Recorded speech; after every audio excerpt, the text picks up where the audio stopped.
नमस्कार, आप सभी का इस YouTube चैनल में हार्दिक स्वागत है। आज हम कोविड-19 सुरक्षा, सतर्कता, नियंत्रण एवं प्रबंधन general guideline for prevention and control कोविड-19 के बारे में जानेंगे। आइए शुरुआत करते हैं। सर्वप्रथम देखते हैं प्रारंभिक लक्षण, यानी कोविड-19 के प्रारंभिक लक्षण क्या-क्या है। सर्वप्रथम है बुखार, यानी बुखार आती है। सर्दी, खांसी, खराश या सांस लेने में दिक्कत हो सकती है। कुछ मामलों में डायरिया यानी दस्त भी इसका लक्षण होता है। तो बुखार, सर्दी, खांसी, खराश या सांस लेने में दिक्कत, कुछ मामलों में डायरिया या दस्त, ये कोविड-19 के प्रारंभिक लक्षण हो सकते हैं। फिर देखते हैं इसके गंभीर लक्षण क्या होते हैं। सर्वप्रथम है ऑक्सीजन की कमी, यानी ऑक्सीजन की कमी हो जाती है। सांस लेने में दिक्कत हो सकती है। फेफड़ों में संक्रमण हो सकता है। ये गंभीर लक्षण है, ऑक्सीजन की कमी हो जाना, सांस लेने में दिक्कत, फेफड़ों में संक्रमण। आइए आगे देखते हैं। अब अपने देखते हैं कोविड-19 का नया वेरिएंट। बचाव के लिए अब अधिक सतर्कता की जरूरत है, यानी अधिक सावधान होने की जरूरत है, अधिक सतर्कता बरतने की जरूरत है। कोविड-19 का नया वेरिएंट बहुत अधिक घातक है, यानी ये बहुत अधिक घातक है। कोरोना महामारी की दूसरी लहर चल रही है, आप सबको पता है। हर दिन देश में लाखों लोग संक्रमित हो रहे हैं, अपने विभिन्न माध्यमों से इसके बारे में जान रहे हैं। हर दिन देश में हजारों लोगों की जान जा रही है। चिकित्सा सुविधा नई चुनौती बन रही है। बचाव के लिए अब अधिक सतर्कता की जरूरत है, यानी बचाव के लिए हमें अधिक सतर्क होने की जरूरत है। आगे देखते हैं इसके उपाय। बचाव ही श्रेष्ठ उपाय है, यानी कोविड-19 से बचे। योग, व्यायाम, सफाई, मास्क व दूरी, इन सबको दोहरा करना अब जरूरी। यानी योग, ज़्यादा से ज़्यादा योगाभ्यास करें, व्यायाम करें, सफाई का विशेष ध्यान रखें, मास्क लगाए और दूरी बनाए रखें। इन सबको दोहरा करना अब जरूरी, यानी मास्क है वो दोहरे मास्क का यूज करें, दूरी बनाए रखे, योगाभ्यास पर, व्यायाम पे ध्यान दिया जाए। आगे अपने देखते हैं कोविड गाइडलाइन की पालना, यानी सभी कोविड गाइडलाइन की पालना करें। इससे ही हम कोविड-19 से बच सकते हैं, ताकि हम सुरक्षित रहे, किसी समारोह में भीड़ में न जाए, जहाँ तक संभव हो, या भीड़ भाड़ में नहीं जाए। कोविड गाइडलाइन की पालना करें, यानी कोविड गाइडलाइन जो सरकार द्वारा जारी है उसकी पूर्ण पालना करें। ये हम सब की नैतिक जिम्मेदारी है, हम सबका दायित्व है। अब देखते हैं सफाई। हाथों को साबुन व पानी से बार बार धोते रहे। हाथों को साबुन या हैंड वॉश से न्यूनतम 2 बार धोए, यानी साफ सफाई का विशेष ध्यान रखें। हाथों को साबुन और पानी से बार बार धोते रहे। साबुन या हैंड वॉश कम से कम आधा मिनट हथेली पर लगा रहे, यानी हाथों को आपस में रगड़े, आधा मिनट तक साबुन या हैंड वॉश है वो हथेली पर लगा रहे। हो सके तो इसके बाद सैनिटाइजर भी लगाए, यानी हो सके, संभव हो तो साबुन से हाथ धोने के बाद सैनिटाइजर भी लगाए, ताकि जोखिम नहीं रहे। चेहरे एवं आंखों को छूने से बचे। चेहरे को छूने या धुलने या धोने से पहले हाथों को अवश्य धुले, लिख रखा है यहाँ पर, धोले, यानी चेहरे एवं आंखों को छूने से बचे। चेहरे को छूने या धोने से पहले हाथों को अवश्य धोले। कहने का अर्थ है कि सफाई का विशेष ध्यान रखें। आगे है मास्क। दोहरे मास्क से बेहतर सुरक्षा मिलती है, यानी डबल मास्क जैसा कि यहाँ पर दिखा रखा है, इससे हमें बेहतर सुरक्षा मिलती है, ताकि कोरोना का जो वायरस है वो हमारे नाक के माध्यम से हमारे अंदर प्रवेश नहीं करेगा। रोगी के निकट जाने से पहले विशेष एहतियात बरते या सावधानी बरते। यदि आप रोगी के नज़दीक जा रहे हैं तो विशेष एहतियात या सावधानी बरते। मास्क न पहनने वालों को रोके और टोके। ये भी हमारी जिम्मेदारी बनती है कि जो मास्क नहीं पहनते हैं उनको बताए, उनके बारे में, यानी उनको जागरूक करे कोरोना के बारे में, विशेष रूप से उनको कहे, समझाए। यहाँ पर दे रखा है no mask no entry, no mask no movement, यानी कहीं पर भी जाते हैं मास्क अवश्य लगाए। आगे अपने देख रहे हैं आयुष, एक अतिरिक्त सुलभ सहायता। योगासन पे ध्यान दे, प्राणायाम करे, व्यायाम करे, धूप का सेवन करे या धूप में बैठे, गर्म पानी का यूज करे, भाप लेवे और काढ़ा। अब यहाँ पर दे रखा है Ayurveda's immunity boosting measures for self care during कोविड-19 क्राइसिस, यानी आयुर्वेद की इम्यूनिटी या हमारी जो इम्यूनिटी है उसको बढ़ाने वाले मेजर्स, सेल्फ केयर जो हम स्वयं कर सकते हैं कोविड-19 के दौरान। यहाँ पर सर्वप्रथम दे रखा है drink warm water through out the day, यानी दिन में पूरे दिन लगभग गर्म पानी पिए। 2 नंबर दे रखा है daily practice of yogasana pranayama and meditation for at least 30 minutes, यानी कम से कम दिन में 30 मिनट डेली योग करे, प्राणायाम करे, मेडिटेशन करे या ध्यान लगाए फॉर एटलीस्ट, यानी कम से कम 30 मिनट। आगे है यूज हल्दी या टर्मरिक, जीरा, क्यूमिन, धनिया, कोरिएंडर एंड लहसुन या गार्लिक इन कुकिंग, यानी कुकिंग में हल्दी, जीरा, धनिया, लहसुन इनका यूज करें। आगे देखते हैं गर्म पेय दे, स्वास्थ्यवर्धक व रोग प्रतिरोधक पेय ले, चाय की बजाय काढ़ा दे। काढ़ा अलग अलग स्वाद में बनाया जा सकता है। काढ़ा के सामान्य मसालों में अजवाइन, तेजपत्ता, अदरक, काली मिर्च को डाला जा सकता है, यानी काढ़ा के जो सामान्य मसाले हैं उनमें हम अजवाइन, तेजपत्ता, अदरक, काली मिर्च इनका यूज कर सकते हैं। तुलसी और गिलोय बहुत उपयोगी है, यानी तुलसी और गिलोय भी इसमें बहुत उपयोगी है। हल्दी व अदरक का नमकीन काढ़ा भी बहुत उपयोगी है, हल्दी व अदरक का नमकीन काढ़ा है वो भी बहुत उपयोगी है। विटामिन सी के लिए नींबू का उपयोग लाभदायक है, यानी विटामिन सी का यूज करें, नींबू का उपयोग बहुत ही लाभदायक है, नींबू पानी ले। आगे देखते हैं सांस में तकलीफ व ऑक्सीजन की कमी हो तो क्या करें। यहाँ पर दिखा रखा है प्रोनिंग, पीठ की बजाय पेट केवल लेटना, जैसा कि यहाँ पर दिखा रखा है। तकिए लगा रखिए यहाँ पर और यहाँ पर भी लगाने हैं।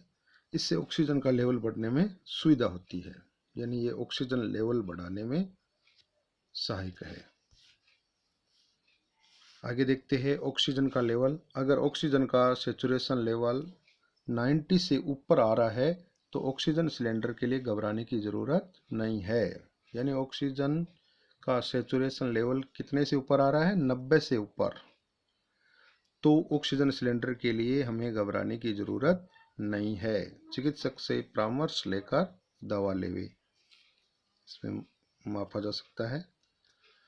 समय समय पर पल्स ऑक्सीमीटर की सेल या बैटरी चेक करते रहे ताकि माप सही आए, यानी समय समय पर पल्स ऑक्सीमीटर है उसकी सेल या बैटरी चेक करते रहे ताकि माप है वो सही आए।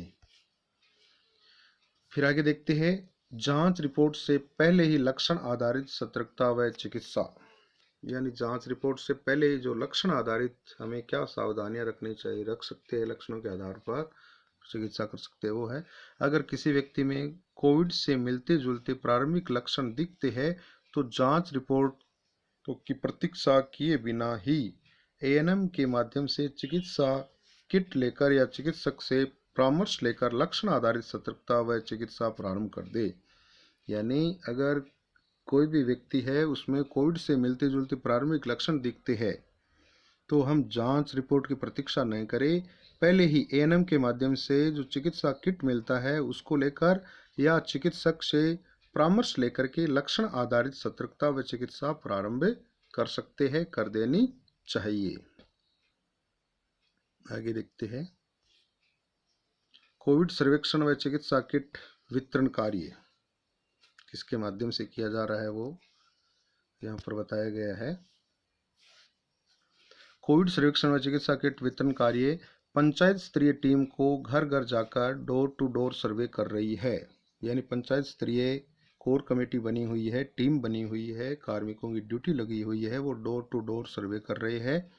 जो भी लोग कोविड संभावित लक्षण या फ्लू जैसे लक्षण वाले हो, जैसे बुखार व सर्दी खांसी या सर्दी जुकाम खांसी वाले ILI, उन्हें ANM के माध्यम से चिकित्सा किट लेनी है। यानी जो भी लोग कोविड संभावित लक्षण या फ्लू जैसे लक्षण वाले हैं, जैसे बुखार आ रहा है किसी को, सर्दी जुकाम है या खांसी हो रही है, उन्हें ANM के माध्यम से चिकित्सा किट लेनी है। इस चिकित्सा किट से पहले यदि कोविड टेस्ट का होना या उसमें पॉजिटिव पाया जाना जरूरी नहीं है। ये महत्वपूर्ण बात है कि इस चिकित्सा किट से पहले यदि कोविड टेस्ट का होना या कोविड टेस्ट कराना या उसमें पॉजिटिव पाया जाना जरूरी नहीं है। कि पॉजिटिव हो तभी ये चिकित्सा किट मिले ऐसा जरूरी नहीं है, क्योंकि ये चिकित्सा लक्षण आधारित है। ये चिकित्सा है वो लक्षण आधारित है। कोई टेस्ट हो गया हो तो अच्छा है, अन्यथा इसके बिना भी इलाज शुरू किया जा सकता है ताकि हालत गंभीर नहीं हो। आगे देखते हैं कोविड वैक्सीन। यदि आप 18 वर्ष से ऊपर है तो अपनी बारी आने पर कोविड वैक्सीन अवश्य लगाएं, जो 1 मई से शुरू हो रही है। यानी वैक्सीनेशन शुरू हो रहा है 18 वर्ष से ऊपर वालों के लिए भी 1 मई से, और 45 वर्ष से ऊपर वालों का अभी चल ही रहा है। आगे देखते हैं कोविड पर विजय। योगासन, प्राणायाम, व्यायाम एवं धूप और स्वच्छता, सतर्कता, मास्क, दूरी एवं वैक्सीन से कोविड पर विजय संभव है। यानी योगासन या योग का अभ्यास करे, प्राणायाम करे, व्यायाम करे, धूप में बैठे और स्वच्छता का विशेष ध्यान रखे, सतर्क रहे, मास्क का यूज अवश्य करे, दूरी सोशल डिस्टेंसिंग का ध्यान रखे और वैक्सीन अवश्य लगवाए। इससे कोविड पर विजय संभव है, हमें घबराने की जरूरत नहीं है। ये सावधानियां रखें।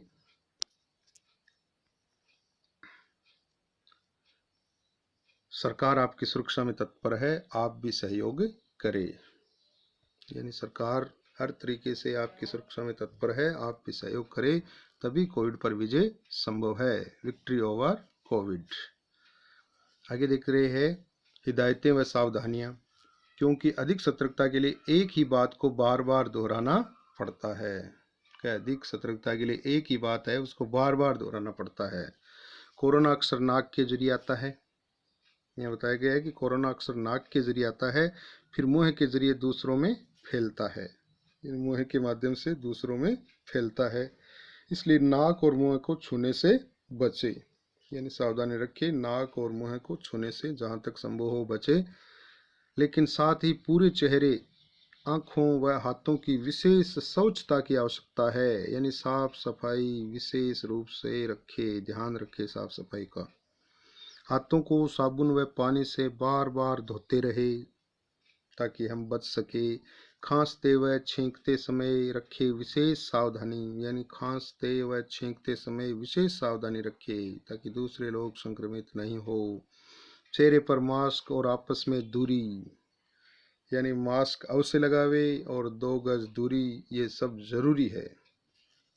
दोनों का दोहरा करना अब जरूरी, यानी मास्क भी अब का दोहरा करना जरूरी। दूरी भी बढ़ाए आपस में ज़्यादा से ज़्यादा, यानी इन पर ध्यान देवे, मास्क पर और दूरी मेंटेन रखे, भीड़ भाड़ में नहीं जाए।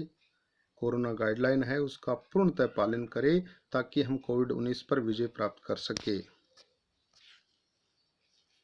आगे देख रहे हैं हिदायतें व सावधानियां। क्योंकि अधिक सतर्कता के लिए एक ही बात को बार बार दोहराना पड़ता है। रोगी व रोग संभावित जन का ध्यान रखें। यानी रोगी व रोग संभावित जो व्यक्ति है उसका ध्यान रखें। संक्रमण रहने तक उनके बर्तन कपड़े की अलग से स्वच्छता रखें। यानी जो रोगग्रस्त व्यक्ति है उनमें जहाँ तक या जब तक उसमें संक्रमण है, उनके बर्तन कपड़े की अलग से स्वच्छता रखें। ठीक से मास्क न पहनने वालों को रोके व टोके। जो ठीक से मास्क नहीं पहनते हैं उन लोगों को आप बताएं, उनको जागरूक करें, उनको रोके, उनको टोके, ताकि वो भी जागरूक हो, विशेष सावधानी बरते। यहाँ पर देखो मास्क लगा रखा है, इसने सही तरीके से लगा रखा है, इसने सही तरीके से नहीं लगा रखा है, नाक पूर्ण रूप से ढका हुआ नहीं है, तो ये क्रॉस का चिन्ह लगा रखा है। इसने भी देखो केवल कान में टांग रखा है, सही नहीं लगा रखा है, ये सही तरीका नहीं है। ये भी सही तरीका नहीं है। और ये भी देखो इसने सिर पर लगा रखा है, ये भी सही तरीका नहीं है। नाक और मुंह दोनों ही खुला है। इसने भी देखो नाक के आंखों के ऊपर लगा रखा है, ये तरीका सही नहीं है। तो इस प्रकार से आप सही तरीके से मास्क लगाएं ताकि आप सुरक्षित रह सके। अब देखते हैं हेल्पलाइन। किसी भी प्रकार की चिकित्सा सहायता हेतु टोल फ्री नंबर 104 या 108 पर संपर्क कर सकते हैं। यानी किसी भी प्रकार की आपको चिकित्सा सहायता की जरूरत है तो टोल फ्री नंबर 104 या 108 पर आप संपर्क कर सकते हैं। कोविड चिकित्सा हेतु चिकित्सालय व बेड की सुविधा हेतु निम्न पोर्टल पर देख सकते हैं आप। ये पोर्टल है covidinfo.rajasthan.gov.in। इस पर आप कोविड चिकित्सा हेतु चिकित्सालय व बेड की सुविधा हेतु आप जानकारी प्राप्त कर सकते हैं। covidinfo.rajasthan.gov.in। आगे देखते हैं स्वस्थ रहे और स्वस्थ रहने में सहयोग करे। संकट चुनौती लाता है लेकिन ये समय भी बीत जाएगा और हम कोरोना से मुक्त हो जाएंगे, हमारा राष्ट्र कोरोना से मुक्त हो जाएगा, ये संकट भी चला जाएगा। इसलिए विशेष सावधानी बरते, सुरक्षित रहे, आप घरों में रहे।